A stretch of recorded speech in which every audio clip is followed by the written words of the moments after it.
Today we continue with our class Kosher Kitchen, and we start with Sefer Chofetz Chaim, and it's a new topic. There is a new big topic, which is relationship, toilets relationships. So for constructive purpose, relationships. Okay. And today's topic: breaking up harmful relationships. Another form of constructive speech is that which prevents or breaks up relationship that is harmful to at least one of the parties. It is correct to suggest that someone distance himself from the person or persons who may have negative influence upon him. Similarly, it is proper to inform the parent that someone may have negative influence on his child. All preconditions must be, of course, be fulfilled, including the verbal verification of the facts and constructive intent. If the information is not first-hand, it may nevertheless be conveyed, provided that it is clearly being presented as a second-hand information. So let's do this piece from the beginning. We're going to explain. So breaking up a harmful relationship, basically you warn a parent, you warn not only a parent, you warn a person that that person that they're ready to go into some kind of relationship with is not good, or it continue a relationship, right, because of the bad effect. So one more time, another form of constructive speech is that which prevents or breaks up relationship that is harmful at least to one of the parties. So it could be harmful to both of the parties. And it includes, of course, shidduch. So you know that this she has an issue or he had an issue that is would be harmful for this relationship. So you are allowed to speak up and obligated to speak up. Right. And okay. So continue.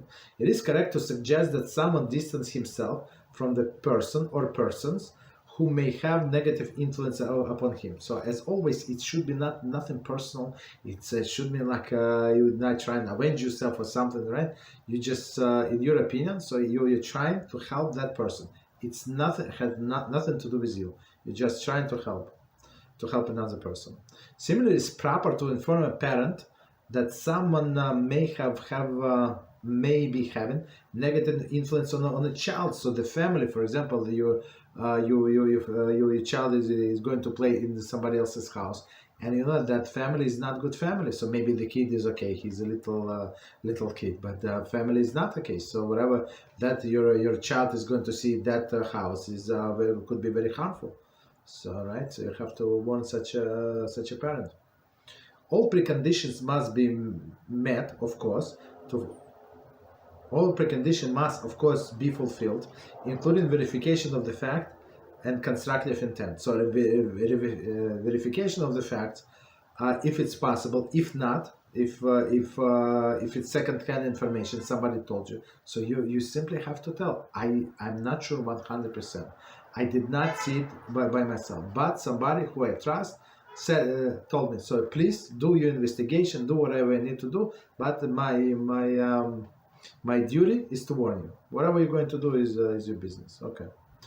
If the information is not first-hand, it may nevertheless be conveyed, as we said, provided it's clearly being presented as a second-hand information. So you have to say I did not see it with my own eyes, but please investigate. With regard to the requirements of accuracy of information, the Chofetz Chaim suggests that the exaggeration may be permissible if that is the only way to convince the person or a parent to end up relationships. So it's usually, right, we say, not usually, always we say, Lashon Hara is forbidden as it is a speech, negative speech, that it is true. And we said always, we've been saying, if it is not true, if he said this person always did that. Okay, you said only once or twice. How do I know always? Right? The person is 40 years old. How do I know always? You just met him, I don't know, a few months ago. You saw only twice. How do you know always? Right? So in this case, it's for exaggeration, like embellishment of the facts. So this is going to be considered motzi shemra. Right, slander. So part, whatever is true, is Lashon Hara, and the rest is a slander, which is, of course, as we understand, it's much more much bigger issue. So now Chofetz Chaim said, in this case, if you know that your information is correct and accurate, right? So you are allowed, right? Exaggerate a little to bring your point across. Okay, so all right, so that's permission. Continue. The Chofetz Chaim adds that it is imperative to explain why the conveying the information does not constitute speaking Lashon Hara, specifically when speaking to a child. So of course you say to a child, you cannot speak Lashon Hara, you cannot speak Lashon Hara, it's very good. And then you speak Lashon Hara about another boy, right? So how is it possible, right? So in this case, we're obligated to explain the child or somebody else. So I'm allowed, whatever I'm going to tell you, I'm allowed to say because Chofetz Chaim said there is such a law. I'm trying to warn you, right? It is for constructive purpose. I'm not against that person. I don't even know that him so much. I never talked to him, never this, never that. But I'm trying to warn you because these relationships are harmful to you. That's how I understand the circumstance, and that's it. So you basically explain that you're allowed to say whatever you're allowed to say. Okay. Any questions on what you said?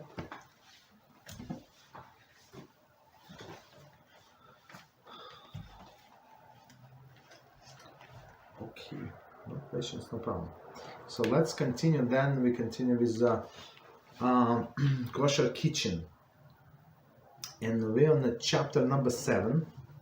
It's a very long chapter because it covers all the different scenarios. The topic is avoiding problems while cooking. And we're on page 190 if somebody's following. Okay, so it's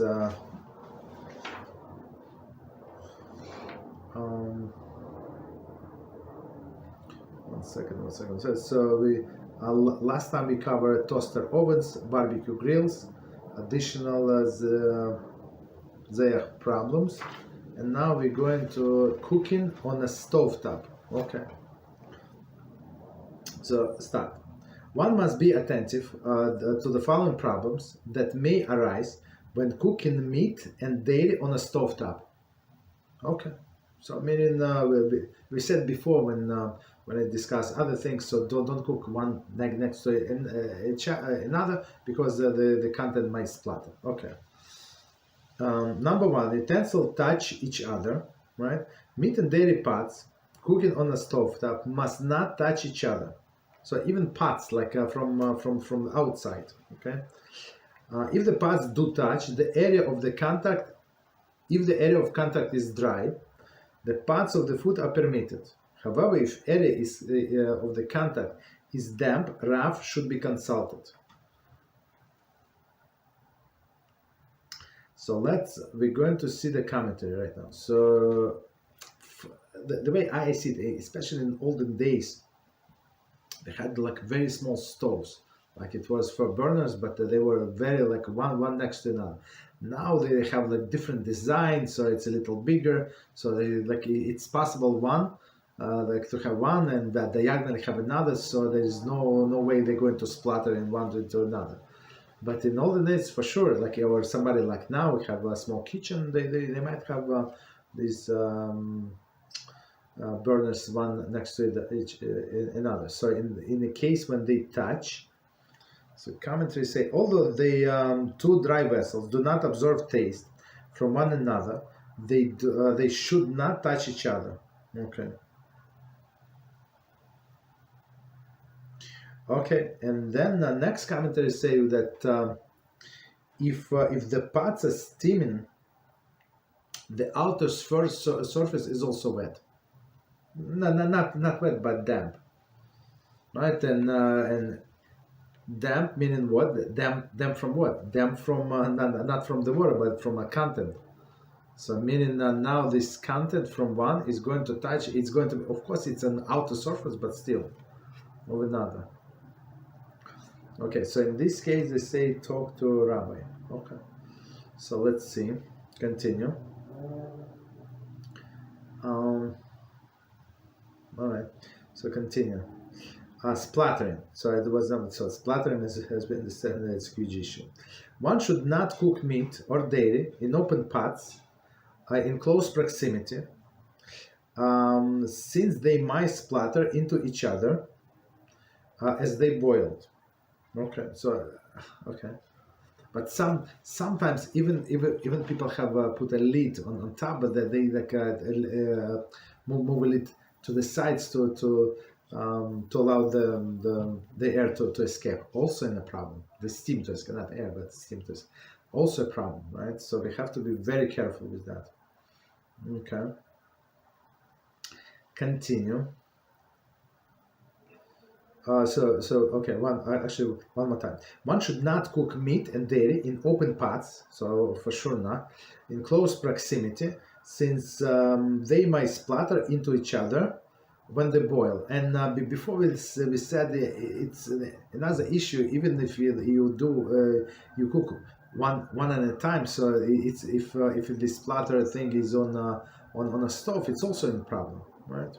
Also a problem. Next time you're going to cook on the same burner the dairy, for example. If first you cook meat, now dairy, it's a big problem.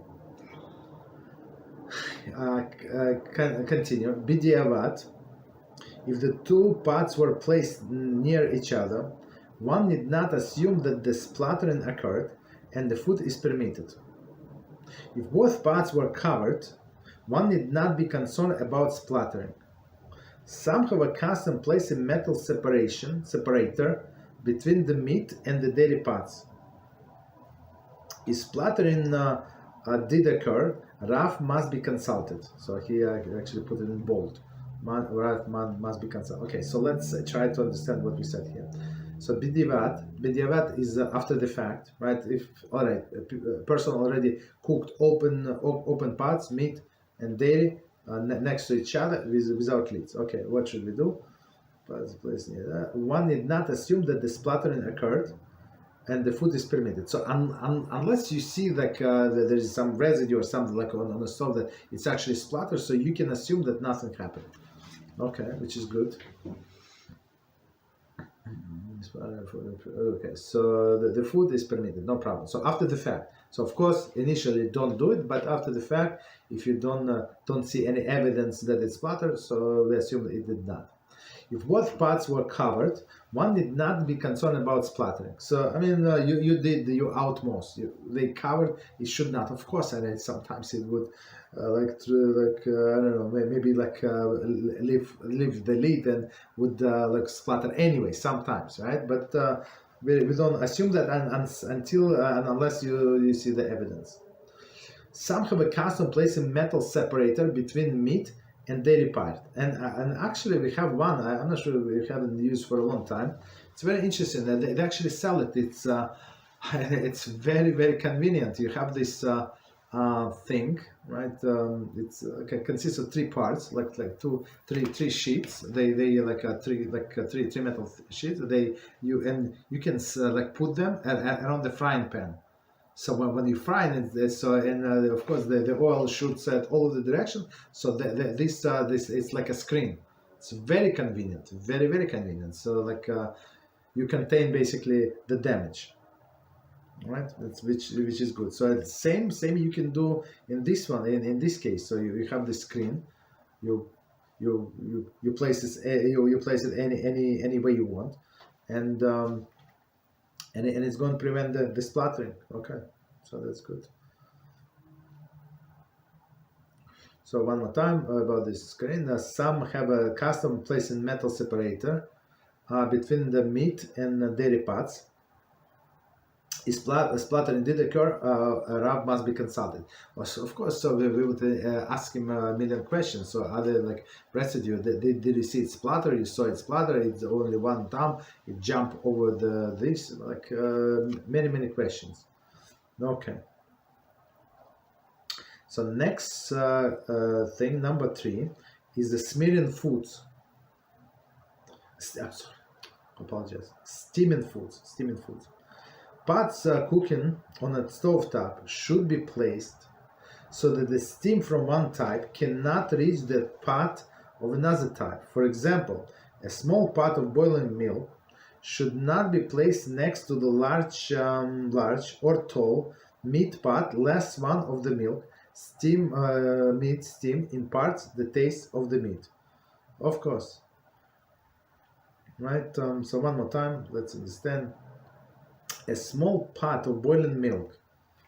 So small pot. So one is basically lower than another, right? A small pot of boiling milk should not be placed next to the large or tall. Doesn't I mean tall? That's what we care about. Not large is but when I say large, I mean in taller than this. So, meat pot, lest some of the milk steam imparts the taste into the meat pot. Okay, or opposite as well. Okay. So, but as we said, if it's covered with a lid, there is no problem. Continue. One put in hot water from an urn or the instant hot water faucet into the dairy cocoa mix should be careful not to steam. Should be careful that the hot steam from the mix does not rise to the spout of the faucet. There is a spout. A spout should not be of the immediately before the cup, and it's big issue with for example, if you're in the office and you're using this cooler, all right, water cooler. And very often you can get cold water from there, and you can go get hot water from there. So many time other like workers, they use this hot water to do many things, right? This steam, for example, they use some this what is it? This instant soups or whatever things they use, and they usually bring very close to the spout, so all of the vapors come and actually reside on the spout, which is big issue, big issue, right? For you then to drink the water. So what I used to do, I just wet the towel, and I would wipe before I would wipe with a hot towel, not hot, with a paper towel, right? With hot water, and I would wipe clean, and then only then I would get myself some water. For example, I want tea, right? Tea is I have tea bag in my cup, and get the hot water. Also an issue, again because of that. Commentary: one put in hot water from the urn or the instant hot water faucet into dairy cocoa, right? So that's which is of course the steam is going to go up, right? Cocoa mix should be careful that the hot steam from the mix does not rise to the spout of the faucet. So I have to keep a little down, like lower, right? There is a spout should not be immediately above the cup. So very careful. Okay, gotta be very careful and use another cup. So, but again, if you're in home, there is like easier thing. But if you're in office, that would be harder. Okay. Or in some public area, okay, where you can get hot water. Okay. So continue. Number 4, stove grates. There is an opinion that permits use of the same grates for both meat and dairy, since the flames are close to the grates and presumably burn away the food residue. It's from Igras Moshe, and that's okay. As we usually try to go in stricter opinion, but here you just rely on this lenient opinion. Otherwise, we're going to go crazy. That's that there is expression up to here. So meaning, even if you cooked milk or some dairy products, whatever you did, and even if it spilled a little, so I mean, unless you see like the actual stuff there, there's some remains, so we actually say, okay, that's good, that's no problem. So even something spilled on a grate, so it actually was burned completely. So okay, it's inedible. Continue. One who notices any meat residue on a grate should never should remove it before placing the dairy pot on a grate. Okay, so if you see something, of course, clean, but otherwise you don't have to assume there is a small particles. That's too much. It's very important not to drive yourself crazy in this thing. Electric stove. Okay. Electric stove ranges and likewise are likewise permitted, since the coils burn away any food residue. So of course, I mean, yes, it's going to burn. And today they have a little different configuration. This electric stove, they have like this glass surface. The issue with a glass surface that you cannot put a blech on that because it's going to crack. That's the issue. So in this case, for sure you have to use the Hotplate. Okay, common custom is to rely upon this opinion, meaning that all of the food residue is going to be burned. Other authorities question this practice and advise that one keeps separate grates for each other. I mean, I'm not sure how practical is it. They have it. If you have a storage, you don't have a storage. It's okay. Okay. One who follows this stricter opinion is certainly commendable, but it is usually difficult. Okay, when one has only one stovetop, so it's like. Okay, so even I mean maybe I'm it's my guess, right? My suggestion. So if you say I have 4 burners, so these 3 are going to be for meat and paref, let's say, and this one is the one closer to me is going to be for dairy. So maybe this if somebody wants to follow this stricter opinion, that would be the solution. But to change the grades every time, like that's too much. Okay. So continue. One who is remodeling the kitchen must choose between installing 2 baking ovens or 2 stoves. Should choose installing 2 baking ovens, since the problem in the oven is more acute. Okay, so it's very interesting. So if you have a choice, like you're doing you're remodeling a kitchen, you have choice between 2 stove tops or 2 ovens, so you go with 2 ovens. So he says 2 ovens, meaning that sometimes they can build this oven into the kitchen cabinet. So to save the space, it's not freestanding but built in. So maybe it's cheaper this way. So it's cheaper and the time saving. No, not time saving. Space saving. Sorry. Any questions on what we said? So cooking on stovetops. Hello? Yes, go ahead, please. I was wondering what, in regards to this part that says that one may put like a separation between the pots and the stovetop. What kind of separation could it be? Could it be something makeshift, some sort of a metal tray or something like that? Yes. Well, whatever you do, yes.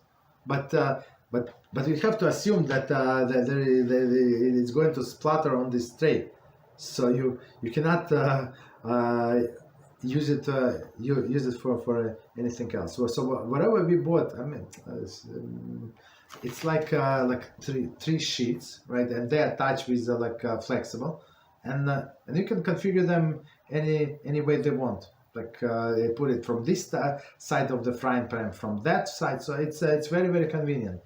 Very convenient. Okay, so of course you can make the same by yourself.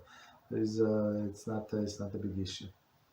It's very simple design, but it was like when we saw it, it's like such a big thing, because it save a lot of on cleaning. Otherwise, when you fry something, it's like this oil is all over. Doesn't matter like how careful you are, the oil just all over. So you have to wipe it, and it does not look good. So, but this actually saves. So it's everything on these walls. Very interesting. Okay. Any other questions before I continue? Yes, go ahead. Yeah, go ahead. Somebody. Okay, sorry. I thought somebody else. Sorry. Okay, continue. So next one is the hot plate. One should not use hot plate for both meat and dairy foods. One may warm dairy food or meat hot. One may warm dairy foods on a meat hot plate, or if a hot plate is cleaned and covered well with the sheets of aluminum foil. So this aluminum foil is always the solution. So commentary. One should use a heavy-duty foil, since the thin foil tears easily. Okay. Or just do double layer or something. Whatever you do, it's good. If the hot plate cannot be cleaned well, one should cover it with the 2 sheets of foil. Some punctilious individuals avoid using the same hot plate for both meat and dairy. I mean, okay, if you have a space in your kitchen to store it, yes. So you can get a smaller plate, maybe a cheaper one for dairy, like smaller and cheaper, but bigger for meat and parv. But look, if they say it is one is enough, so one is enough. Okay. Okay. So one more time about hot plate. You don't put meat and meat and dairy on the same hot plate, or as we said, if it's even on a stovetop, so if it's covered completely, because they never going to get to the such like high temperature. This hot plate that we use on Shabbos, even though we put it in max, it's like it's never going to cook, never ever. I mean maybe, I don't know in how many hours, but it's almost mission impossible to cook. Right, so it's never going to boil. Maybe it's going to be hotter, not hot, but a little hotter. But it's never going to steam for sure. Okay. So hot plate we said. So okay, put aluminum foil. Continue. The next one, warming trays. Warming drawer. So that's a different. A warming drawer reaching temperature that are considered yatzaledes bo. So that's a different story. Okay. Thus, one may use one drawer for meat and dairy. One may not use one for drawer for meat and dairy foods, even consecutively. Foods often drip into the surface, and their taste is absorbed into the drawer bottom. So I mean that's a mission impossible to clean. I mean it's possible, but that takes so much time. Okay, manufacturers claim that lining the drawer with the foil may damage the mechanism. If you would, I guess because the temperature is going to go higher because of this aluminum foil. And only the only possible methods that allows one to use the drawer for both types consecutively is to cover the food completely in foil and place them in a large foil pan, okay, and change the pan and change the pan between meat and dairy use, okay. Some punctilious individuals avoid using the warmer drawer for both meat and dairy, even in this manner. Okay, so that's so let's see about this drawer.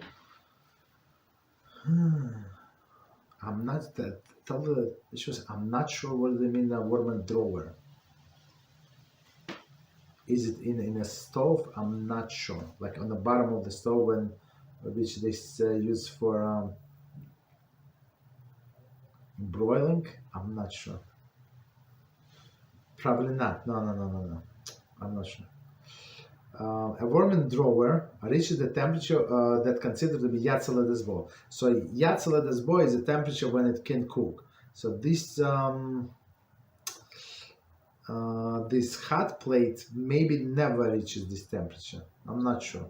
So of course it depends on the hot plate, but I don't think it's going to reach this temperature. So that's the temperature, minimum temperature that the food is going to be cooked. Halachically. Thus, one may not use the drawer for meat and dairy even consecutively. So, I mean, even one after another, you cannot use it. Why? Because it's going to splatter. But as we said before, same rules applies to the stovetops. Foods are often drip into the surface. I mean, if you cover it with the lid, I'm not sure why it should drip. Okay, drip on the surface, and their taste absorbed into the drawer bottom. Okay, so and manufacturers say do not cover with aluminum foil. Okay, so because it can damage. So basically, you're not allowed to cover. So unless you clean somehow, and it's as we said, if it's possible to clean that you destroy the taste, and then it stays for 24 hours, there is no problem. Okay. The only possible method to allow one to use the drawer for both types of consecutively is to cover all foods completely. So I'm not sure why would somebody like warm up this some liquids without because the only liquid food that splatters, right? The dry food does not splatter. Okay. So why would they would not why would they would want to warm up without covering? I'm not sure. Okay, completely foil. Place them in a large foil pan.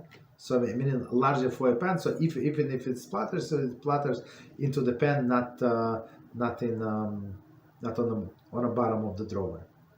Okay, and then change the pan from between meat and dairy, of course. So you have to like make some kind of markings in the pan and keep reusing them.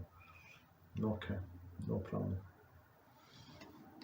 And this pan, so we actually in my early class we had we learned about dipping things into the mixer, utensil of the mikvah. So in this case, you would not need to dip this aluminum pan into the mikvah, even though we said when something is disposable, right? So you're not obligated, according to majority opinion, you're not obligated to dip it into the mikvah. Even aluminum, it's aluminum utensils by rabbinic decree. You're obligated to dip in the mikvah, and think even with a blessing, aluminum.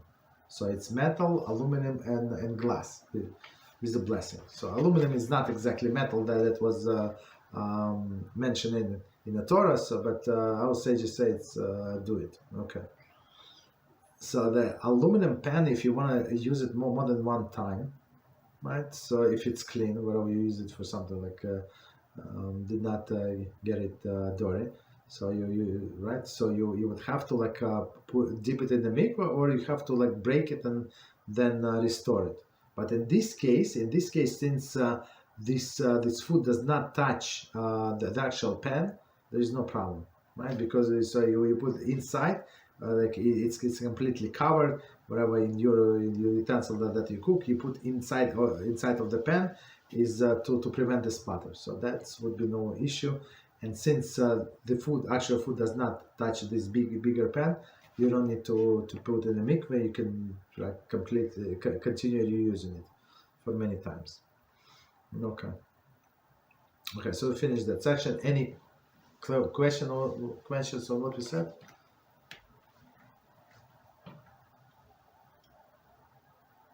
Okay, no problem. So we continue with the summary now. So summary to section 1, and it says use of the oven for both meat and dairy foods. Okay, so we're going like from a section 1.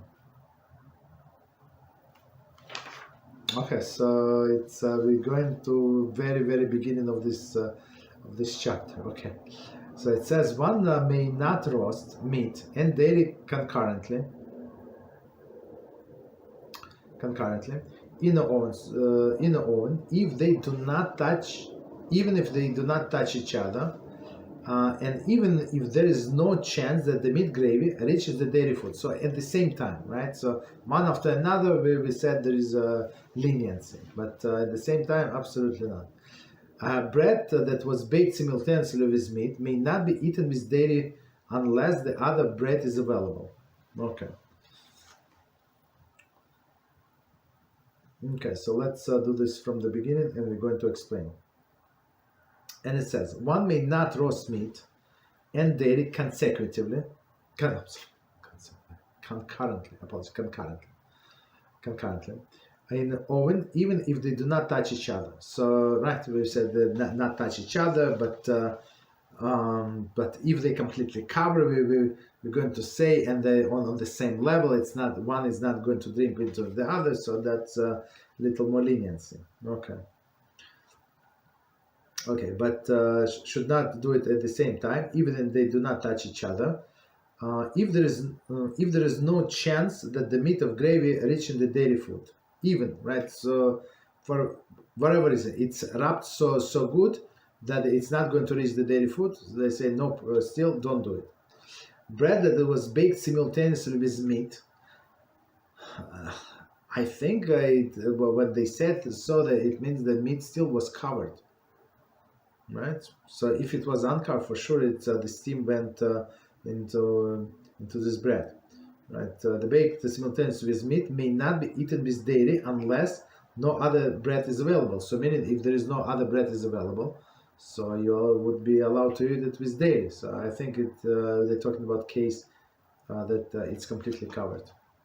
Continue. Number 2, one who wishes to use his oven for both meat and dairy foods bake consecutively. So concurrently, no. Consecutively, one after another, if you have no choice, yes. Should set a standard use. Once the standard in parentheses frequent use has been determined, whether meat or dairy, he may freely use the oven for both dry foods and liquids of that type, regardless whether the utensils is open or covered.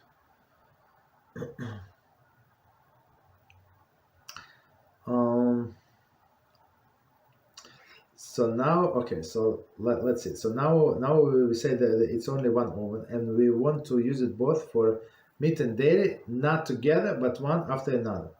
Right, so one more time, one who wishes to use his oven for both meat and dairy foods baked consecutively should set a standard use. So you have to like decide what do you cook the most, right? Some people do not very big meat eaters, so they prefer dairy. There is no problem. So your primary use of the oven is going to be dairy, right? And that does not matter. Whatever you choose is good, right? Once the standard use has been determined, whether meat or dairy, it may be freely used in the oven both for dry foods and liquids of that type. So liquids, we understand, like it's covered or not covered. So of course, if liquid not covered, it's going to evaporate, right? The steam is going to go up and it's going to reside on all of the walls. So we understand that. But since we say, let's say it's we have a dairy oven, there is no problem. There is no problem. So you can use covered and not covered, and liquids and liquids and solid foods. Okay. Continue. So number 3, when one wishes to use the oven for an infrequent type, the oven should be used for the dry foods, or the food is covered utensil only. In addition, the oven should be clean of any residue of that of the other type. Okay, so now let's say we have a dairy oven and we want to use for meat, right? So the oven should be used used for dry foods or foods that are covered completely. So if it's a dry food, so first, as we said, you clean completely, right? So there is no residue, no visible residue, and even if you don't see it, you still clean completely because of the steam, right? It's everywhere. So let's say you wiped out, there is no residue, no problem. So the dry foods of opposite type you can you can cook uncovered, meaning because there is usually no steam from the dry foods, but the liquids you have to cover, cover completely, right? So because of the issue, because of the steam issue. Okay. Continue. So first, clean, dry foods, no problem even at cover, and all of them no problem if it's covered, right? I mean in liquids as well. Number 4, it is advisable to spread aluminum foil under the foods and utensils, and change the foil between the meat and dairy foods. Okay, so he's giving us a practical solution, practical advice, right? To put aluminum foil on the bottom. So because of the splatter, wherever, if you see something, so and then change the foil when you decide to cook meat or dairy. Okay, no problem. That's understandable. Continue. Number 5, but still, despite of that, if you cook something like liquid open, you have to wipe it clean. Continue. Number 5, one must use the oven for liquid foods of infrequent type. One who must use for infrequent type cook in an open utensil must kosher the oven beforehand. The oven should be thoroughly cleaned, preferably with a caustic cleaner. One waits 24 hours and then heats the oven to the highest setting for a period approximately 1 hour. Many authorities have reservation about this effectiveness of this process. Most authorities permit the kosher and self-cleaning oven from one type to another by running it through the self-cleaning cycle. Okay, so let's try to understand what it says here. So one more time, one who must use the oven for a liquid food. So let's say it was meat oven, and now they want to do like this cheesecake. So cheesecake, it's they start with a liquidish butter, and then of course you bake it uncovered. Okay, so now if you want to do that, if you have nothing else to do in your life, so you would need to kosher the stove. How do you kosher? We said you clean, you wait 24 hours, right, and then you can kosher. So how do you kosher? You put on the highest degree possible, and like for 1 hour, so it's going to smell bad, of course. Or if you have a self-cleaning cycle, you just run the self-cleaning cycle. Also, it's going to smell bad, but I think self-cleaning cycle. I'm not sure how. I'm not sure what is the temperature there. It does not show, but it's much faster. I don't know, what do we have? We have maybe 40 minutes. I think maybe I'm not. That's what I think. So it's much shorter than what you would do like manually. Right, but some authorities, they say maybe it's not going to burn everything. So, okay, what can you do? Okay. So, but most of the authorities, they allow us to use the self-clean cycle. So it's like it's a better process. Okay, so continue. Number 6, although it is preferable to use separate microwave ovens for meat and dairy, it is possible to use microwave ovens for both meat and dairy foods, but not concurrently. So at the same time, of course not, because it's limited space. Right? One oven must be clean. The oven must be clean. So my microwave, right? So it was also always used for meat. Now you want to use for dairy, so you must clean it. All food should be covered, of course. The meat and dairy dishes should not be placed in the same surface. I mean, but we always place on a plate, never on a surface. Some authorities permit a non-kosher microwave oven to be kosher by thoroughly cleansing all inside surfaces and boiling a bowl of water in the oven until oven fills with the steam. Okay, so that's what we also say. Of course, you put like some Pyrex or something, right? That can withstand very high temperature in your microwave. and you boil. I'm not sure how long it does it take. We never try. We never use a microwave for daily. So, but if needed, you can rely on this opinion, or as we said before, you can use a double cover opinion. So just clean the microwave, put double cover, like one plastic bag or something, and another like a covering, and like a cover with a lid, and it should be fine. Continue. Number 7. When cooking on a stovetop, one must be careful that the meat and dairy pots do not touch each other, and that the meat and dairy are not cooked in a close proximity. Some authorities permit the use of the same stove grates for both meat and dairy if they are free of any food residue. Okay, so one more time. When cooking on a stove top, so that's our topic today, one must be careful that the meat and dairy pots do not touch each other. So, okay. So, do not touch each other. And that meat and the dairy are not cooked in a close proximity. So, I guess if a person is a good organizer, as we always say, so there is no, in most of the cases, you don't have to do it at the same time. Okay, you just have to like organize your cooking process better, and that's it.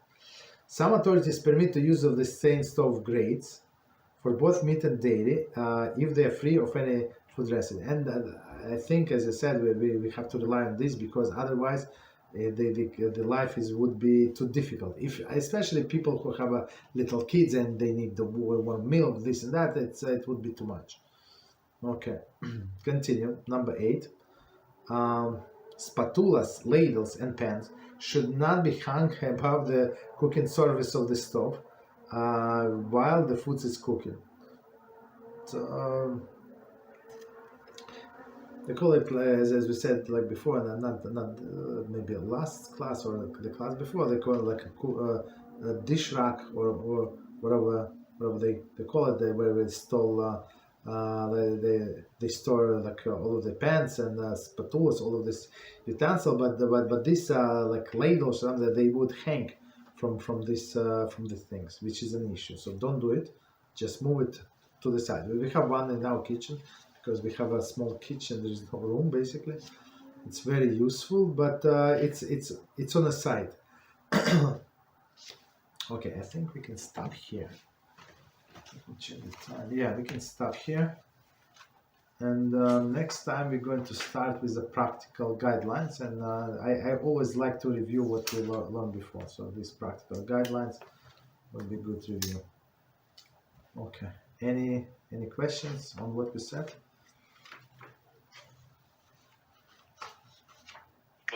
Yes, go ahead.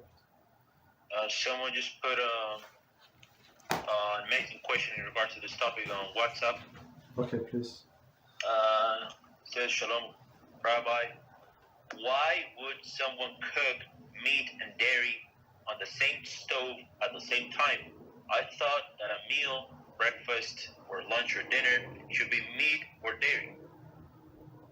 No, it is true, but you have it is a perfect question. But you have if you have big family, and for example, kids want to eat dairy food, and it takes, I don't know, like 15 minutes, half an hour to cook, and then you at the same time you're cooking dinner with the meat, which takes you 2.5 hours. So it's very possible, just because you're cooking now the dinner that is going to be eaten like 3 hours from now. So, but kids are hungry now, so it's possible to cook at the same time. Or you're not going to eat at the same time, but it's possible that kids do not want to eat milk. Period. They want the dairy. So it's possible to have, of course, even at the same table. So if a child is sitting in a high table, it's a high stool, wherever the child's table, so it's possible. So he sits or she sits on the side of the table. It's his meal or her meal, and you eat a different meal. That is possible.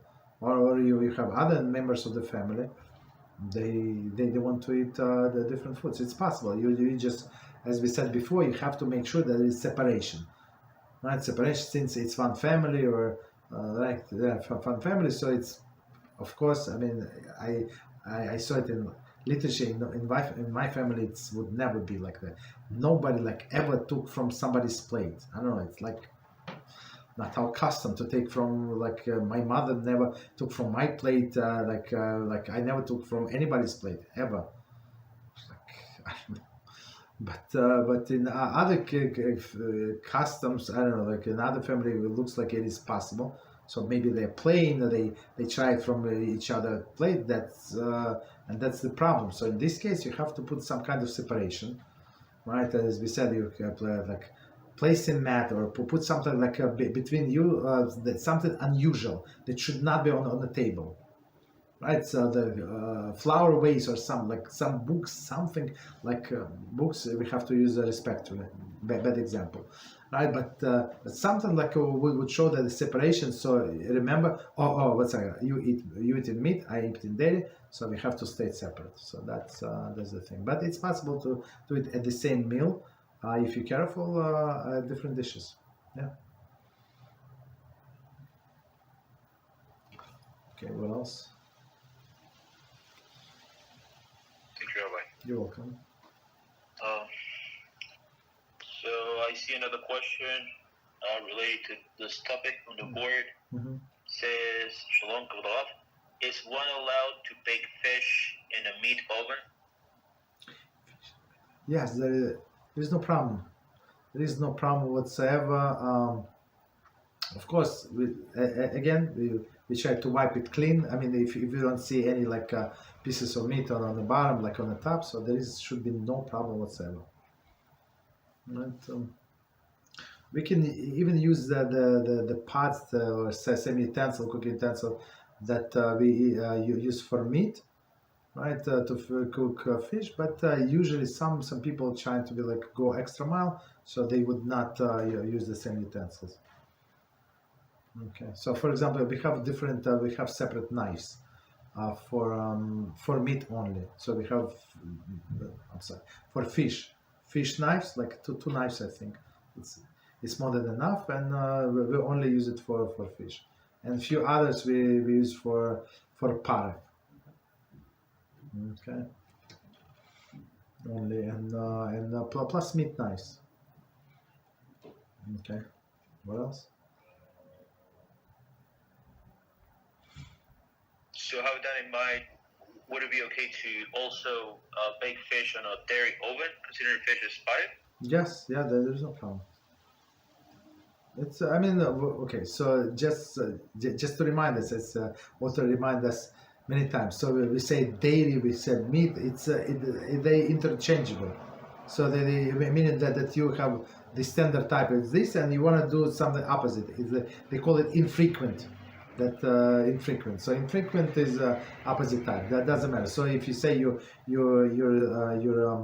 stove is a dairy, so its frequent type is dairy, like regular type. So the meat would be unusual. So you would have to completely cover it or cook it in only dry foods. Okay. So same as here. Food and parve is parve. As example that we have is the bread. So it is, even though it's a little surprising to me, right? I would never ever do it. So this example, as he said. So but after the fact, he said if you have no other choice, yes. So what was the example from today? The example was bread. So a person baked bread with meat at the same time. So my guess, that does not say in the book, but my guess would be that meat is covered with the lid, and it's dry completely. So there is no residue, because if there is a liquid, I mean, if it's it has a this liquid from the meat, this gravy, so this of course it's going to evaporate, right? And it's going to steam, and the steam is going to go with the bread. So the bread is preferable, as we said, not to eat with dairy. So of course I think it did not discuss the case with liquids that are open. That's my understanding, right? and but after the fact, so it's preferable not to eat like this with bread with a dairy. But they said after the fact, if you don't have any other bread, so you can eat it with dairy. But again, I think because everything was covered or it was dry. Okay, that's how I understand. So bread or fish, same thing. Okay, so it was another question, please. Somebody was trying to raise the hand. So go ahead, please. I want to ask.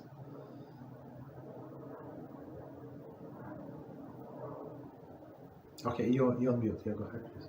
Again, on mute. Yes. Thank you, Rabbi. Yes, go I ahead. have a glass cooktop, so there's no grates or anything like that. So it's kind of easy just to clean the whole thing with whether you're doing dairy or you're doing the other. Yes. But my question was, you said something about if you have a glass cooktop, you can't use a blech or blech. Meaning on Shabbos, yeah. Blech is a sheet of metal that you put for example, if you have this gas stove, right? So you have a gas stove, so you put a sheet of metal and you cover the flame. So on Shabbos we're not allowed to use open flame in most of the cases. So if you left food like since Friday on open flame and you're not going to touch it until I don't know, until the morning, there is no problem, right? But otherwise, if you want to put something to warm up, like whatever food is allowed to be warm up, so the flame must be covered completely with this sheet of metal. So it's usually aluminum. So we call it blech.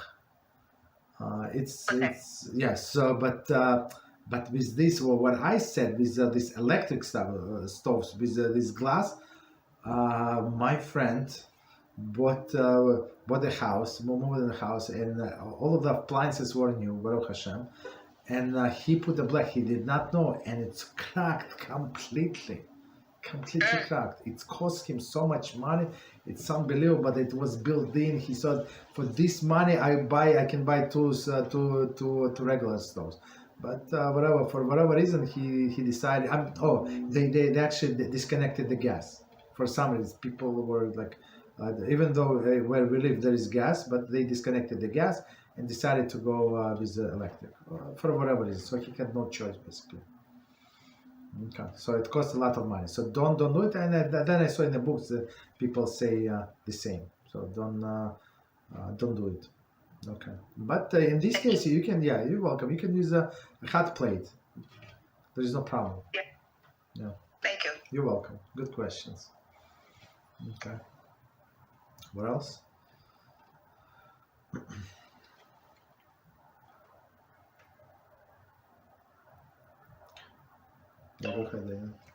There's another question from WhatsApp. Okay, go ahead.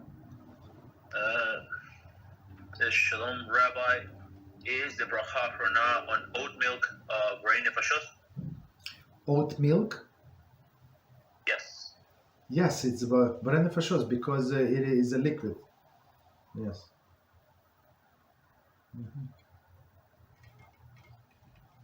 Thank you, Rabbi. You're welcome. Okay, so I don't see more questions in relation to this topic. I have one that is sort of related to it, but it's in regards to coffee and making coffee before Shabbos. I was wondering if it's okay to make the whole pot of coffee in a coffee maker before Shabbos. I don't know if that's okay, because I think that it may become problematic once it starts running low because of perhaps reaching the day's bowl. So I was wondering if it's okay to leave the coffee maker on during the whole Shabbos. Well, the coffee maker is on for the whole Shabbos. So I think I understand what it said. So it has a warming tray, right? It's always can continue warm up, right? That's the idea. Yep. Okay, yeah. There is no problem whatsoever. No problem. So you can keep it the whole Shabbos. And so just one thing to make sure that never cool down this coffee in your pot completely. So if it's still warm, so try it like let's say you have this the container that contain, I don't know, 6 cups, let's say. So take it out, pour it in your cup and put it back. Because why? There is a different laws of or warming up liquids and solids. So solid, if it does not contain any liquid like rice or something, right, or pasta, right, it does not have any liquid, so you can always put from refrigerator, so it stay overnight. You cook it Friday, Thursday, wherever you cooked it, so you can put on Shabbos morning to warm up. There is no problem because there is no liquid. Of course, you try to take out the lid and take out the liquid because it's always condensation. So take a napkin, wipe out completely as much as you can. You're not obligated to wipe every drop, but whatever is visible, please do, because otherwise, as we all understand, these drops are going to be cooked, even though they're all cooked, but doesn't matter, they're going to be cooked. And these things you're allowed to warm up on Shabbos, right? Because again, we call it solid dry foods. But liquids, according to Ashkenazic tradition, you never allowed to warm up, right? If it was cooled down. What is cooled down? Cooled down definition is that most of the people would not consider, would not drink like this.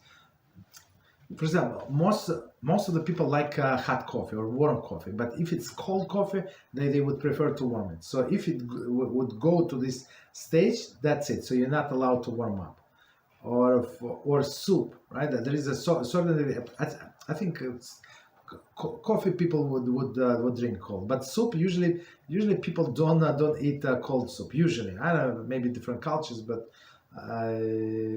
that's how I understand. So, but so if food, soup is still warm, that most of the people would eat it in a normal regular day as a soup. They would not need to warm up, so no problem. You can keep you can still put it back on the blech. But otherwise, that's it. If it's cooled down completely, I mean, it's still warm, but most of the people would not consider it to be as a warm soup. So you're not allowed to put it back. Right, so but all of the liquids, according to Ashkenazic tradition, Sephardic not, but according to Ashkenazic tradition, must be on in a slow cooker or on the blech or something. So you cannot take it down. It should be there until you have a meal. So what we usually do, we have the soup in a slow cooker. Works perfectly. Like it does not spoil. It's always warm. So. Still cooked, still fresh, very good. It works very, very good. Okay.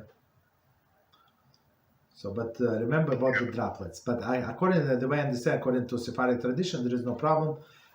They can even start warming up the liquid that was completely cooled down. I think by Rabbi yourself, right? So you can put it there. But according to Ashkenazic, not.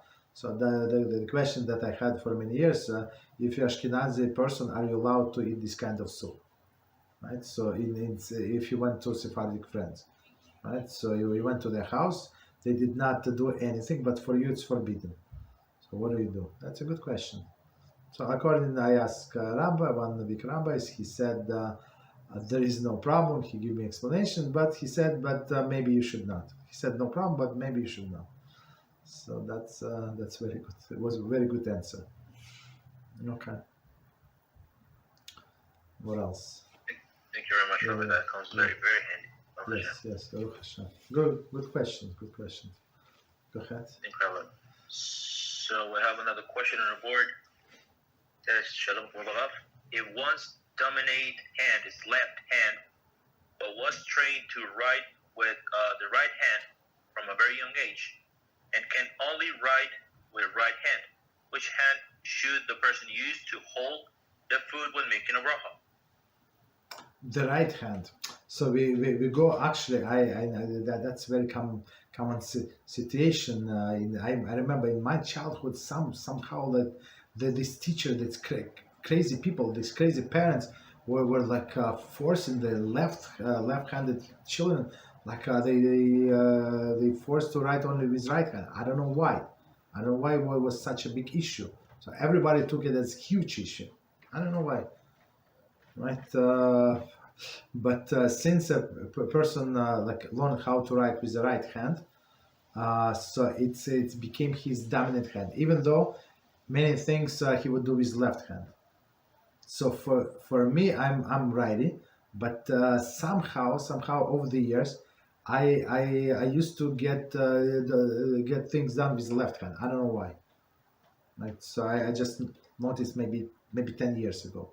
That's it. So from nowhere, right? So left hand started to develop. Okay. Of course, I write only with right hand, but many things I do with left hand. Okay, but we work by the right hand. Okay, in this case, it's his dominant hand. Yes.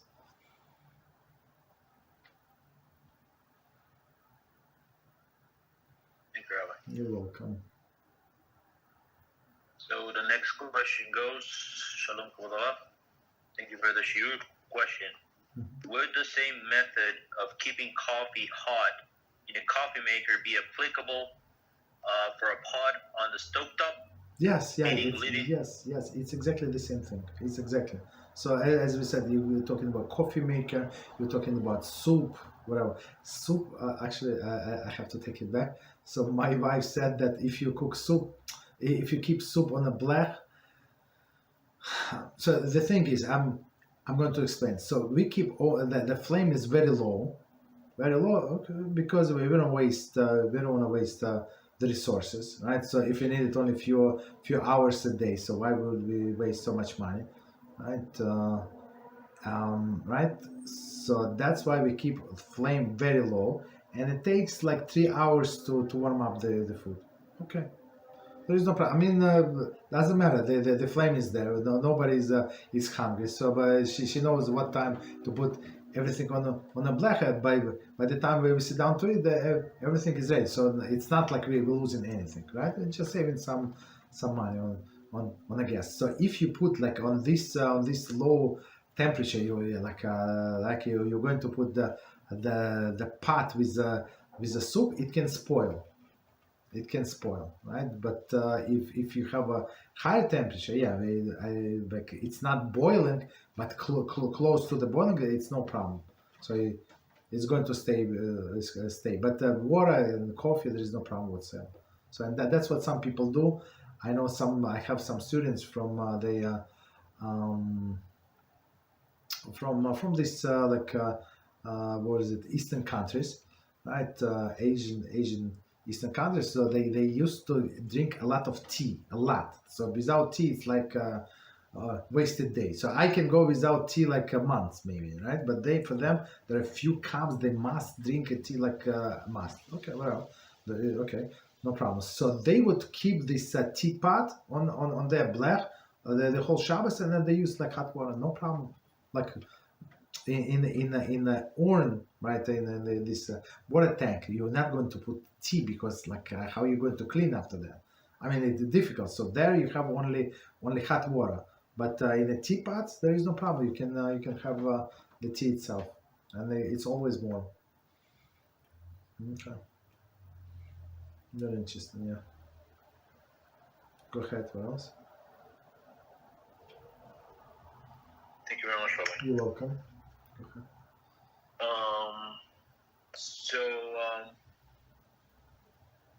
So I have this question in regards to working with our hands.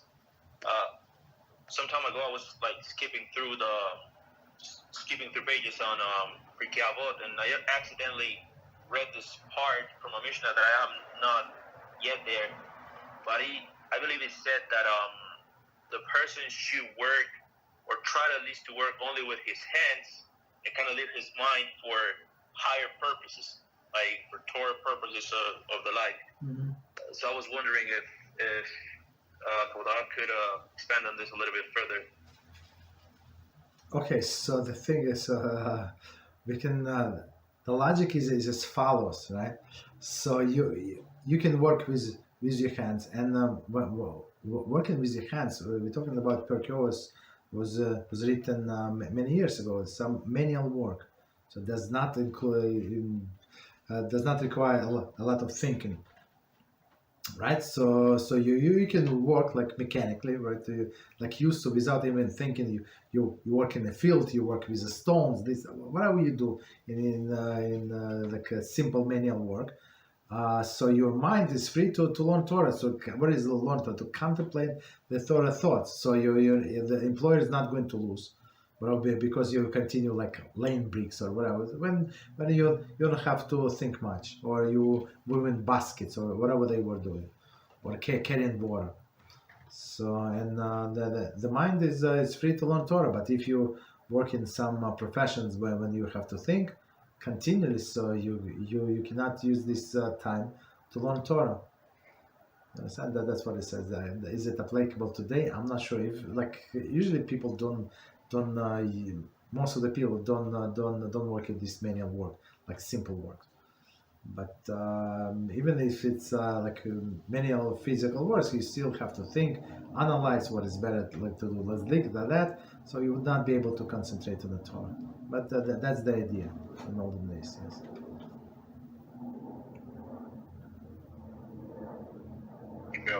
So if the person has like the option of picking within two different jobs, where one he would use more his hands rather than his brain on, and the other is the other way around, he should try and go for the one that you can have his head busy with Torah thoughts, perhaps, if he has a chance. No, I would say if you have a choice between the jobs, choose the job that is better paid for a less amount of work. So and it's usually you're using your brain, not your hands. Usually, now of course there are exceptions. So work as less hours possible, and be a Jew and the rest of the time, and dedicate you completely in the Torah, not just like partially. So that would be like job is only, we have to remember the whole job is only to survive, to pay our bills, to pay for rent, for food, and that's it. So don't put yourself, your life. Some people they build their life and around the job. And as I said before, I used to work in this corporate America. So I know exactly how people live, and some people do not get married. They do not have time. They imagine themselves all of this like pressure. They created the pressure to on themselves, and they like to reach this deadline. Nobody's pushing them, and they have to be perfect, this and that. So they don't have any time to get married, and don't have any time to have children, because they are always under the pressure. So that's not what we have to do, right? We have to do exactly opposite. Work honestly, of course, make whatever we make, and be happy, and live on whatever HaShem sends us. That's it, and serve HaShem, not our boss.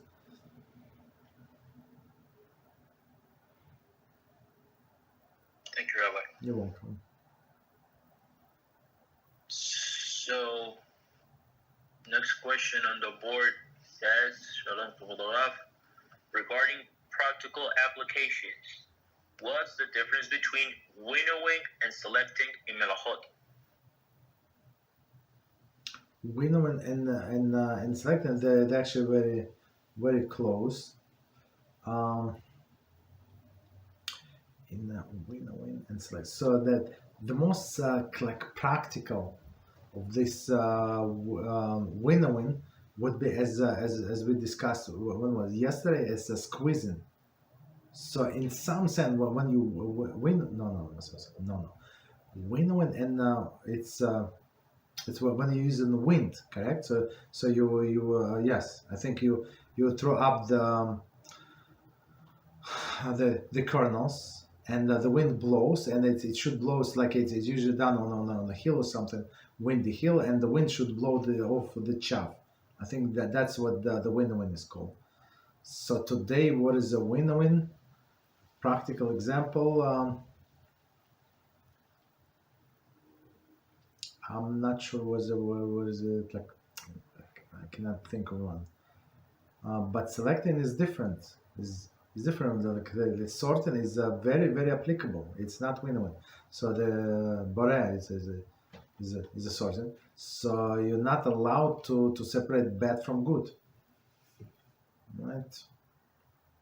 But in winnowing, only like through the air, right? That's why it's like very, very small scope, right? So one example, it's not very nice example, but they say do not spit. So I mean, of course, we should not spit ever, like in public or something, right? Or you spit in a napkin or whatever. But if you're in your balcony, right, and you're going to spit down, let's say there is no the ninth floor, right? There is no ground, right? No ground. I mean, there is no land or earth. There is actually only pavement, cement. That's it. So basically, no restriction of the what is it, of the growing of the plant supply. Okay. So but the wind is going to scatter the spittle. So that's the winnowing. Okay, but what are the practical examples? I don't know. I mean, I cannot think of at this point. Okay, what else? Oh, meaning when you blow, for example, you have this pistachio. Maybe this example. So you have this pistachio, and so sometimes like when you take it from the bottom of the jar, right? So you have this what was it? This not chaff, but this red thing, right? This film that attached to the pistachio. So if you blow out, so that's you can have a clean pistachio without all this garbage extra garbage. So this would not be allowed. This is the winnowing. Okay, that's one practical example I can think of. And sorting is when you separate by any method. Like whether you use, in some cases, you're not allowed to use utensil, special utensil. For example, this what is it? This spoon with holes. So you're not allowed to get something from the soup, for example. You want only vegetables, right? So you would not be allowed to use the spoons with the holes because it is utensil. The spoon that is designed specifically for separating, for sorting, would not be allowed. Or sieve, or you're not allowed to use all of these utensils that separate. Cheesecloth, you know. Thank you, Rabbi. Yes, you're welcome. So our friend also says, sorry, I am a bit confused. Please correct me. I thought extracting liquid is threshing. Threshing, yes, yeah, that's I corrected myself. Yeah, threshing. Threshing is winnowing. I said when you like you use the wind, and threshing when you actually it's it's before the winnowing. So first you thresh, you step on it in olden days. For example, in Melachim Aleph, right? It says at the end of in the very last chapter, it says when Achav, before he died, he had this meeting with Jehoshaphat. I think they were brother-in-law. So this one from Northern Kingdom, and Jehoshaphat was from Kingdom of Yehuda, righteous king.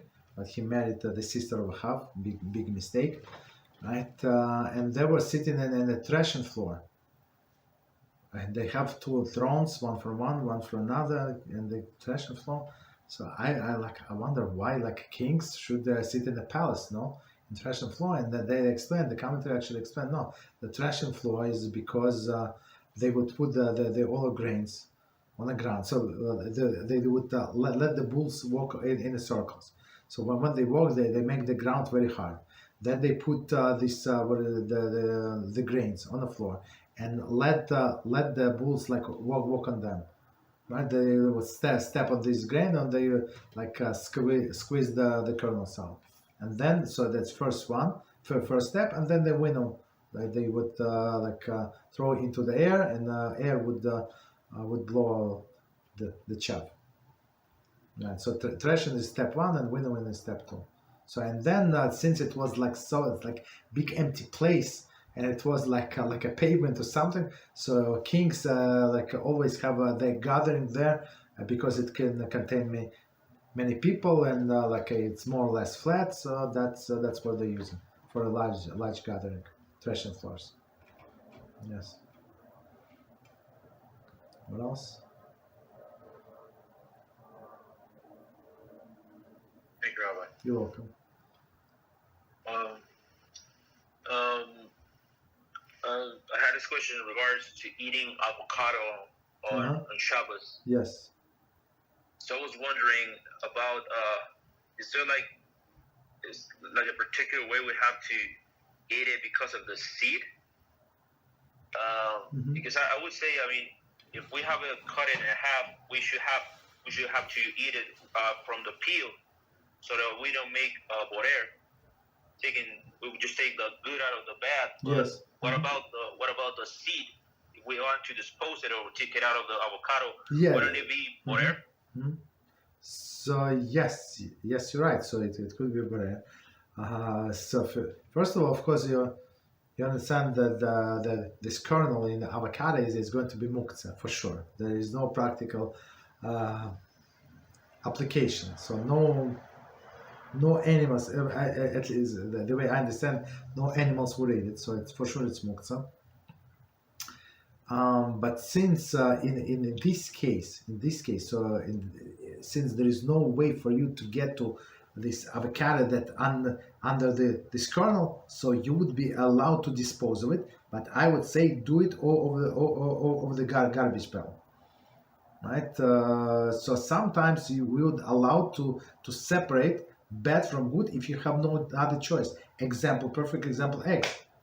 So there is no way for me to get to inside of the egg without peeling the egg, right? So or orange, I want to eat orange, so there is no way for me to get to the orange unless I peel the orange. So if there is normal way of eating things, if there is no other way to get to the bottom, so in this case, yes, you would be allowed to take this kernel out. Okay. So, but as I said, do it over the garbage pail because it's going to be muktzah and you will not be allowed to move it. Of course, there is allowed ways how to move it. The muktzah, you put something on a plate or you have this some food. Doesn't matter how minute amount of the food that is edible, so you would be allowed to move the plate, basically, right? So if needed. So, but if you wanted to have clean plate, just do it over the garbage pail, no problem. Okay. What else? Thank you very much, Rabbi. You're welcome. Good questions. So the next question on the board goes, some fabrics like silk can produce light. I believe sparks, right? Or light. Yes. Yeah. Yes. Yeah. The light when you inflict some friction upon. Yes. Are we allowed to use them, or can they be considered? Could they be considered ma'avir? Thank you very much for that. There is no problem whatsoever with the spark because first doubt maybe the spark are going to come out or not. So it's not only from the silk. Actually, with a wool, the real wool, right? Sometimes you're trying to take the sweat out, and it's like full of electricity. So first of all, you don't want this electricity. That's not you don't want it, and it's not your intention. So here we go, right? It's two points, and the third point. So you don't know, maybe it's not going to come out. So there are 3 doubts. So because of 3 doubts, there is no problem. You can use it. Even double doubt is enough, but 3 doubts for sure, you can use it, no problem. So maybe it's not going to create the sparks. Maybe you don't want the sparks, right? And I actually 2 doubts. Right? you don't want it, you don't need it, and maybe and plus it's indirectly, or maybe there is a turn. So it's indirectly that's you did not do anything specific. Okay. So for example, you're taking out the sweater and it start like shooting the electricity. So of course that's not what you want. Okay. What else? Thank you very much. I have a question in regards to smart light bulbs. I mean, there are these day and age. There's a lot of technology that may come handy on Shabbos, I think. But I was wondering if this smart light bulbs that you can set the times where you want them to go on and off from your smartphone or the like. I don't know if this could be like problematic regarding to Halachah if the times are set before Shabbos, because I heard, I don't know, some time ago that one has to be very careful. One has like this smart houses that are full of this technology. So I was wondering if this could be handy or problematic. So it's a very very good question. So with some other things about smart house there is a problem, but with the light bulb there is no problem whatsoever. So for example, we have some in some areas in the house we have this switch like built into the wall, right? So and at a certain time it's turn on the light, and certain time it turn off. For example, in our sukkah, so we cannot have like 24 hours lights there. So whenever we eat, the light is on, and then it turns off, and then turns on the next day. There is no problem. So there is no difference. This because we set this timer before Shabbos anyway, before holidays anyway. So same with this light bulb. There is no problem whatsoever.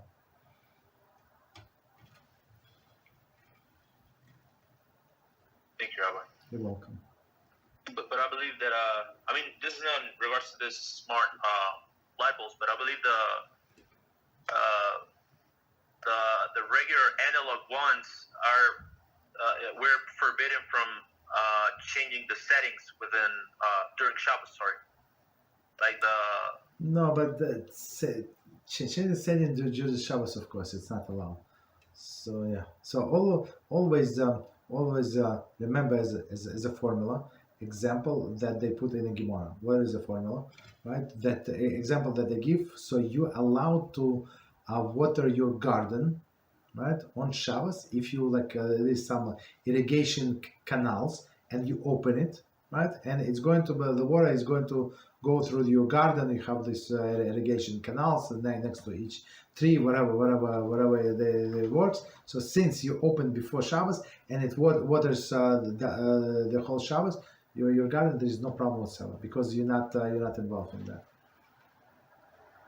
You understand? So, but if you start regulating, like directing water from this tree to that tree, so that's absolutely forbidden.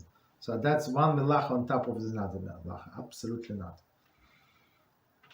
Same is this timer. So if you wanted to go to shut off earlier or even later, there is a problem. So for example, earlier meaning what? So you thought it's going to be a hot day, or I'm talking about air conditioner, let's say, right? And it's actually a very cold day, so it's a very cold. So unless there is a precedent that people can get sick, so you have elderly people, or you sick yourself, or you have young children that can easily get sick. So in this case, yes, it would be allowed to ask non-Jew, like indirectly, would change it. But otherwise, no. Whatever is set is set. Okay. What else? So and when I talk in apologies, when I said whatever said is said, I apologize. In my mind, it's not digital. So whatever I'm talking about from olden days. I don't know if you saw this mechanical one. There is two dials. And there is a pins, the pins. So when it comes to the pin, it's like it sets off. So that's the timer I was referring to, because it's mechanical. So you just take pin out. So what happened? Nothing's happened, right? Like it's continue working, right? Or you want to set in another place. So what happened? Nothing happened. You understand? But still, we're not allowed to do that. So of course, these digital timers, it's not allowed. Of course not. Okay.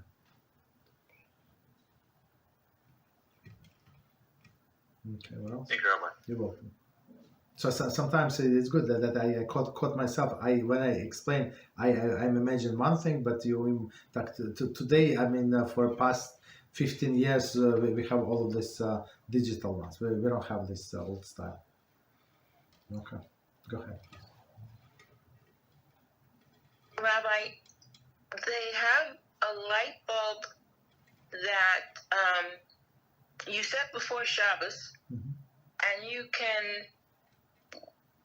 It will stay on 2, 4, or 6 hours, and so, for example, on Thursday or whatever day it is, you plug it in at what would be sundown in your area, like 6 o'clock. So from then on, at 6 o'clock, it's going to turn itself on, and then it turns itself off. Let's say you set it for 4 hours. 4 hours later, so it'll turn itself off at 10 o'clock. So if you've set that beforehand, you're not bothering it on Shabbos at all. Yeah, that's a perfect example. Yeah, there's no absolutely you're not involved.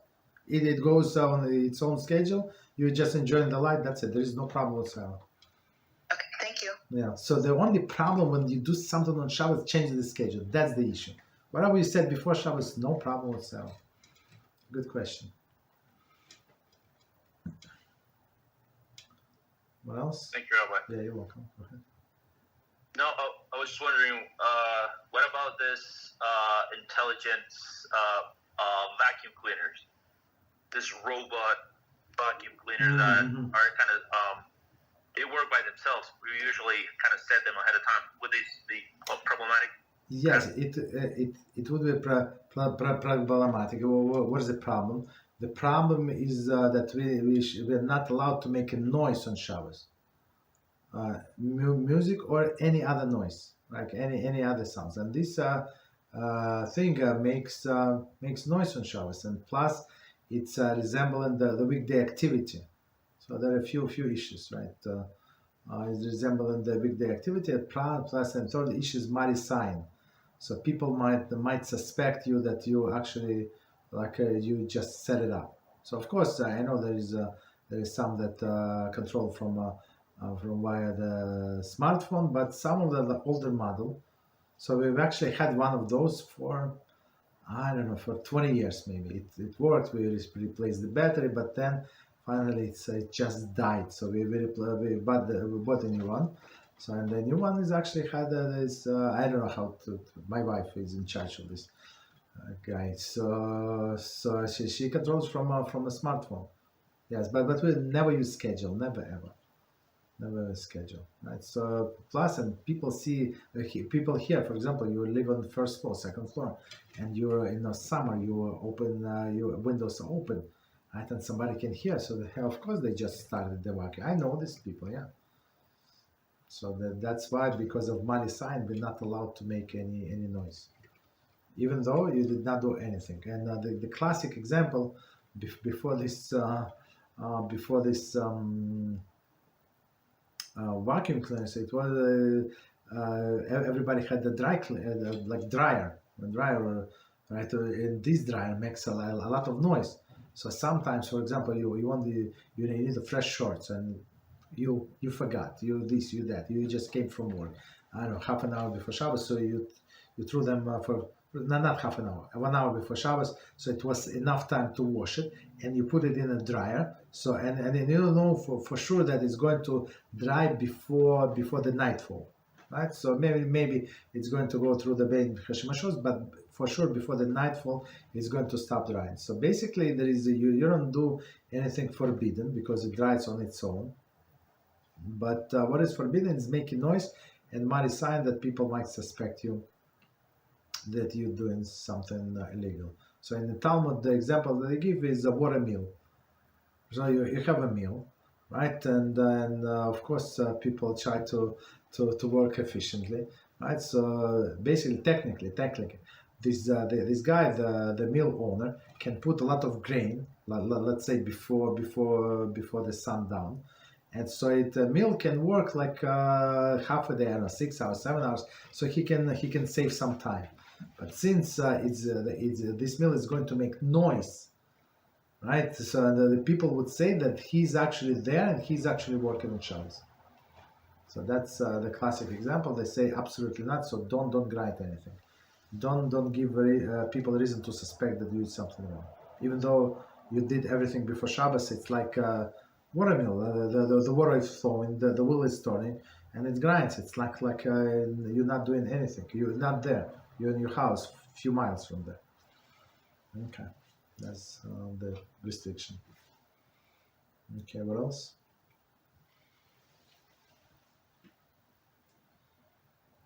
Thank you very much, Rabbi. You're welcome. So the next question on the board goes, Shalom Kavod. Are we allowed to eat beets on Shabbos? Beets? Yeah, beets. Okay, so okay, go. No, sorry. It's just half of the question. The rest of it goes. Are we allowed to eat beets on Shabbos, considering we could be transgressing the prohibition of Stovetop, dying? Thank you very much. Bye-bye. Okay, so I think we said yesterday. So the Stovetop, meaning the coloring, does not apply to food. So and it's not your intention. So for example, of course, the beets they produce a lot of red colors, and you have, for example, piece of chicken, and then next to the beet, and you try to cut the beet, so the juice was out, and chicken is going to be red. So you did not intend to dye the chicken, to color the chicken. That's not was your intention. So there is no problem whatsoever.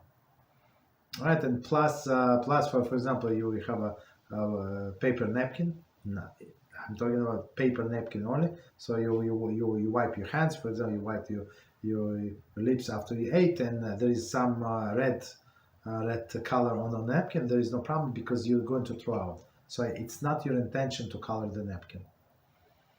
Okay, so that's no problem. I guess somebody missed yesterday class. That's the explanation. Right. So there is no coloring with foods, unless coloring it's not for the eating purposes, as we said. Like somebody do it for decoration, like with food with decoration, that would not be allowed. Okay. Okay. What else? Thank you, Rabbi. You're welcome.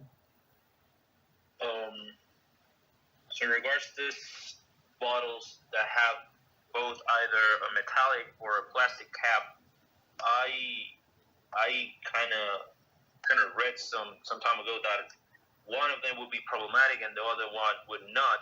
I believe the one that would be okay would be the plastic one, but the metallic one would be like breaking some kind of seal that is kind of attached to the cap, to the lid.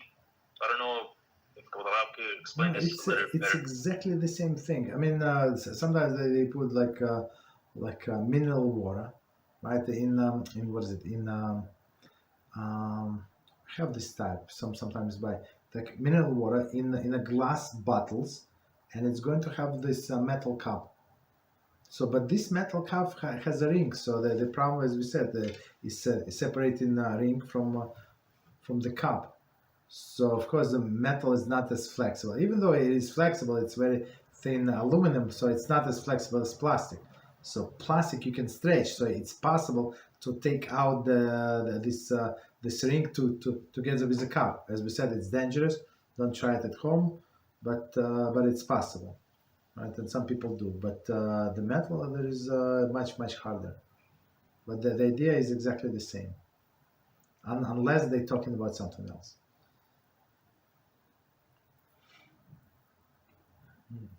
Okay. Thank you, Rabbi. You're welcome.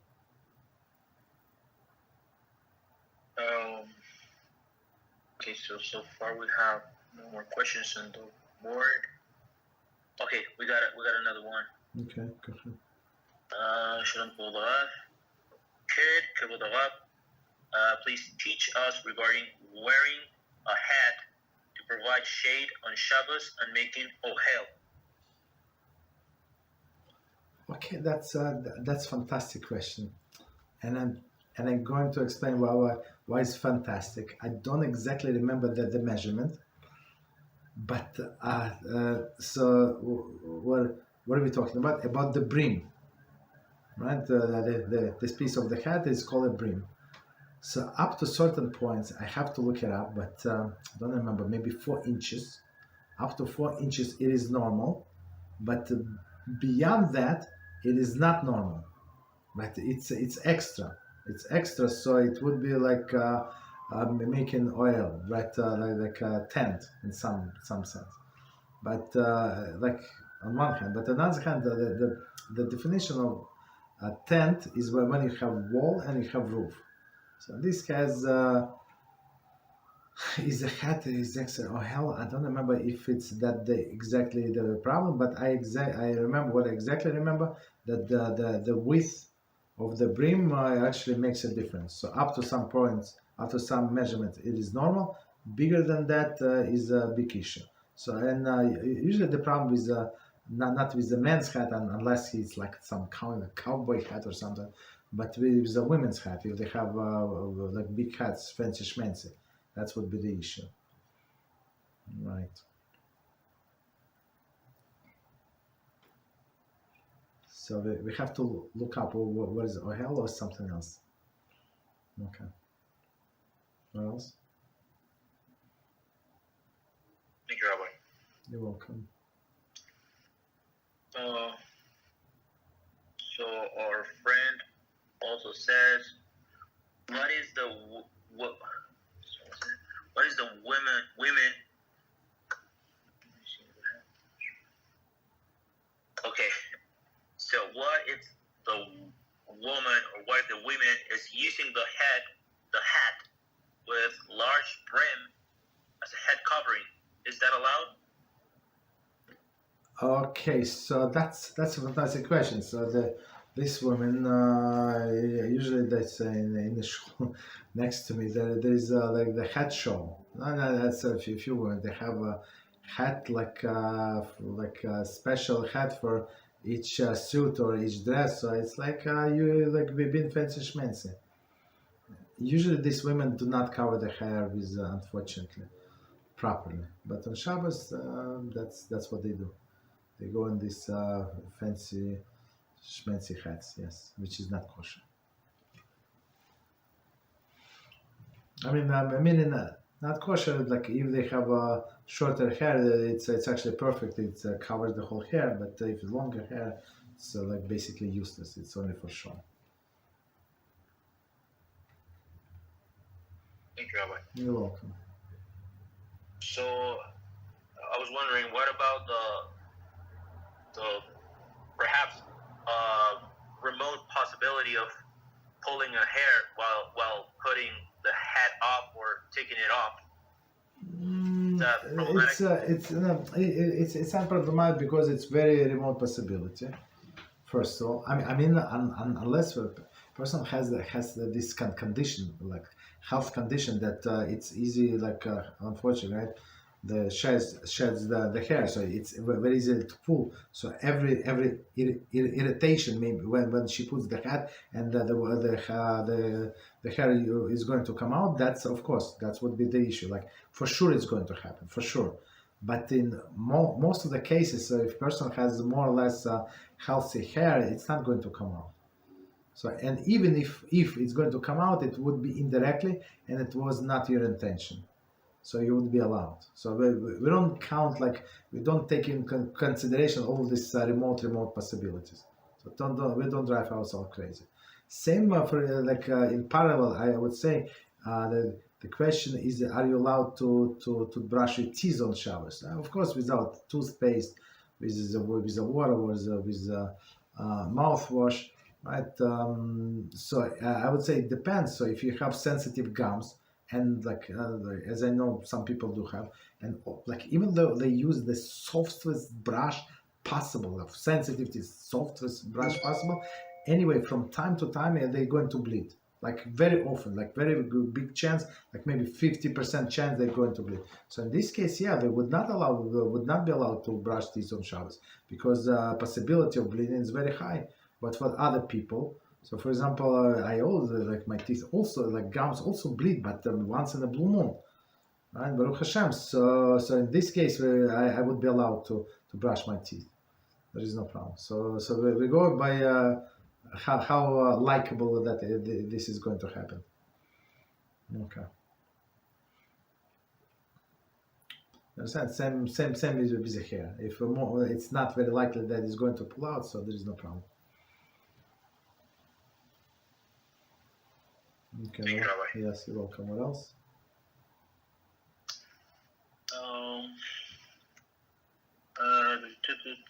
The next question goes, Shalom Kodaraf. Are we allowed to use electric blankets during Shabbos? It's a particular one because it turns off after 4 hours by itself. So the red light remains on. Thank you very much, Rabbi. So there is no problem. Again, there is no problem whatsoever because you don't do anything. So it turns off, or there is a red light. Okay, so you don't do anything to turn it on or off.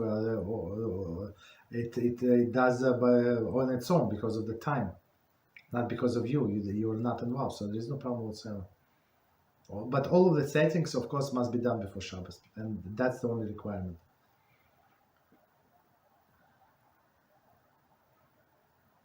Thank you, Rabbi. You're welcome.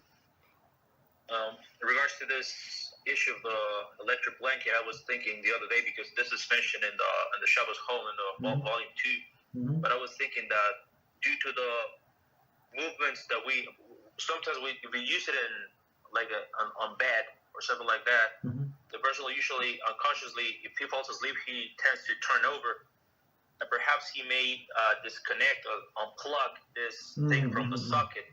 So would it be like a good precaution, a good thing to do to make sure this is not going to happen? Like, I don't know, attaching the plug to the socket tight with something else, or is it something the person?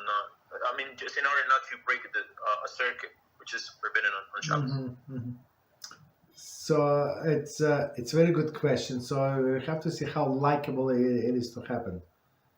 So maybe like maybe make it tighter.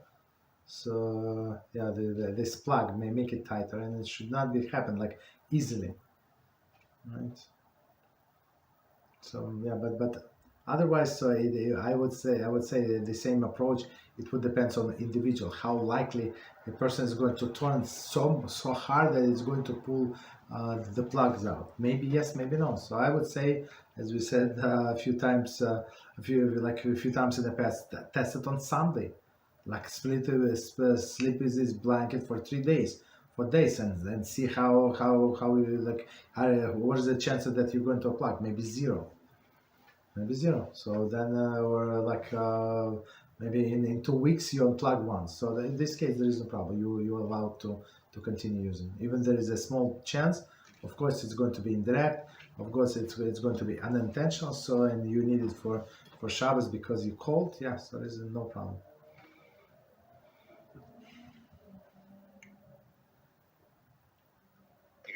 You're welcome.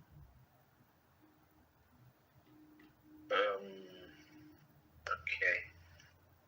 So our friend says, sorry, please correct me, but when the blanket is off and we want to move it, can we touch it even if the red light is on?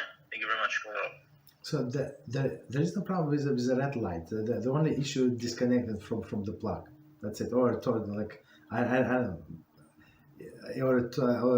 press the buttons that it's going to turn it on. So, but if this is not possible, there is no problem. No problem whatsoever.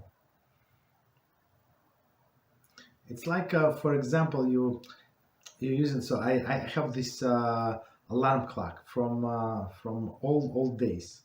It's I have iTouch. So it's like from 20 years ago. Very old, but still works as alarm clock. So of course it is connected to the wall, to the outlet. So but when I need to see time, so I would to take it in my hand and see what time is it. You understand? Of course I'm careful. So of course I'm careful not to unplug it, but otherwise if there is no danger, there is no problem. There is small chance that I'm going to like pull so hard that to unplug it. Okay.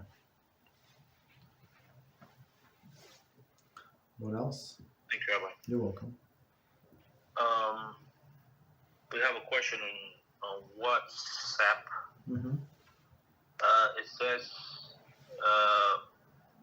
can you add salt to a soup or hot food on Shabbos? Okay, so that's a very good question. So one of the prohibitions on Shabbos, we cannot cook, and we cannot cook liquids. So according to many opinions, the salt, especially if it's sea salt, for sure it's liquid. So it was in liquid form. They evaporated the water and they have these grains of salt, but it's halachically considered liquid. So same as we're not allowed to cook these droplets as we discussed today earlier. So we're not allowed to cook salt. So it's raw. So okay. So you will not be able to add salt to your soup to your pan, but you would be allowed to add salt into your plate, into your soup bowl.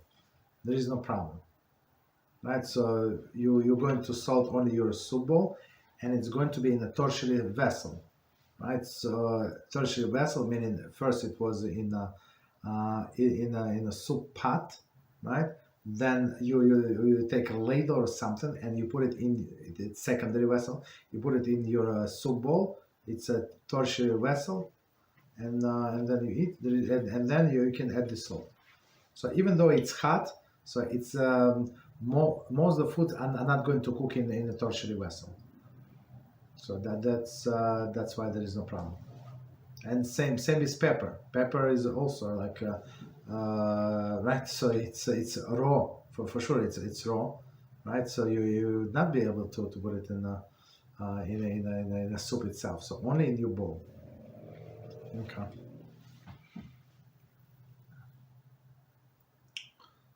Okay. So all of this salt, the pepper, all of this herbs only since they're not cooked, of course, right? So only in your bowl. Thank you, Rabbi. Okay, you're welcome. So I have a question, but it's completely unrelated to this batch of halachic questions. Go ahead. Okay. I guess someone just put a question on the board. Mm-hmm. Let me just go to that one first. It may be related to it.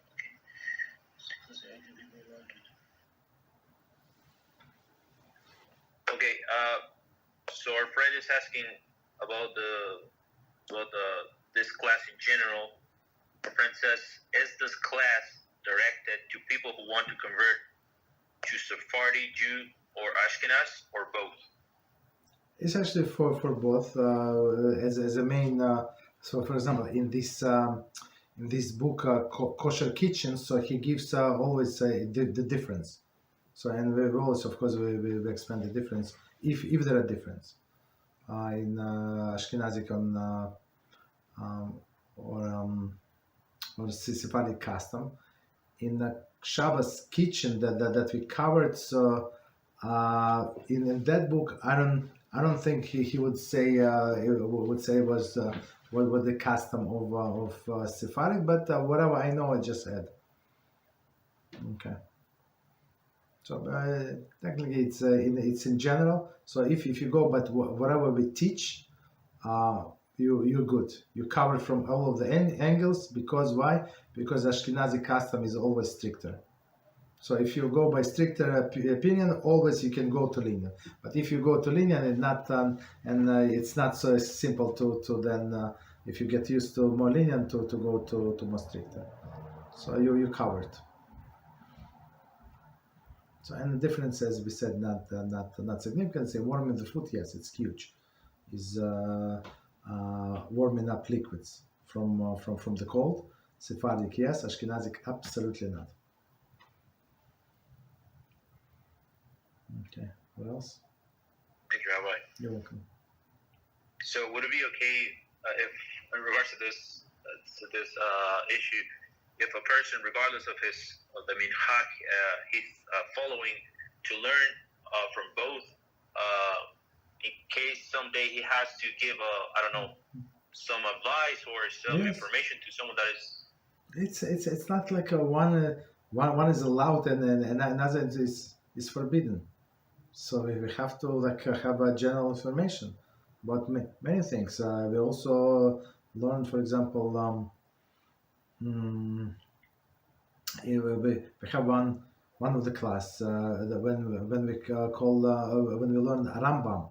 So in this Rambam was actually how Rambam is different from Shulchan Aruch. Shulchan Aruch included only laws that are applicable today, meaning when there is no Beis Hamikdash, right? And many things, of course, he took from the Rambam or from other poskim. But Rambam explains, in his explanation, he goes through all of the laws, including those that are applicable today, not applicable today. So Shulchan Aruch just took some of them. You understand? So we don't skip just because something is not applicable today. We still continue learning. So that's part of the learning. You understand? So I learn a Sephardic custom, not because I'm going to follow, but because people would ask, and because I have students, and that's I need to know. That's it. So.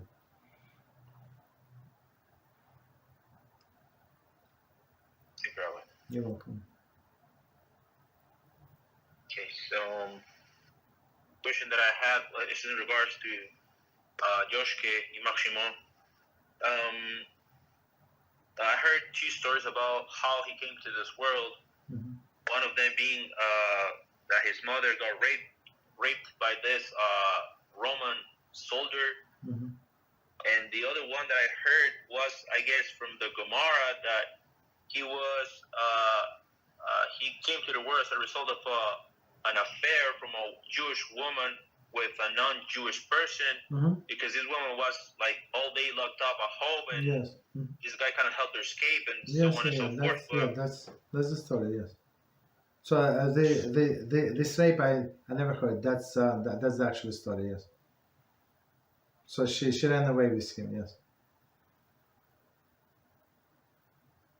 Thank you, Rabbi. Mm-hmm. Because the story about the Roman soldier is very, very popular, at least here, and I've heard some people talk about it, so I just have this doubt. But no, but in both of the versions, there was a Roman soldier. There is no doubt. Yes, but circumstances it's a little different. Yes.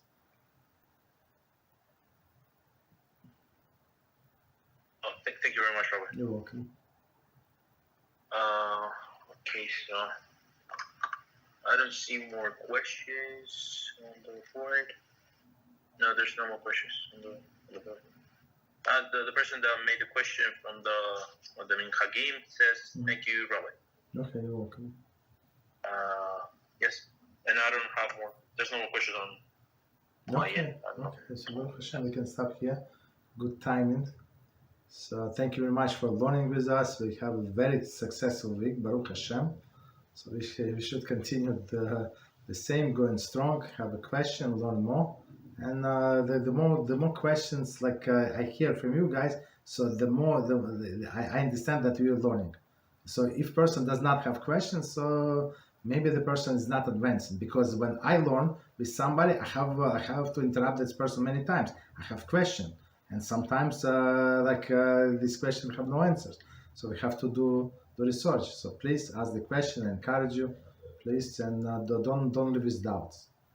All right. So thank you very much. Good Shabbos until Monday, the same time. Thank you. Good night.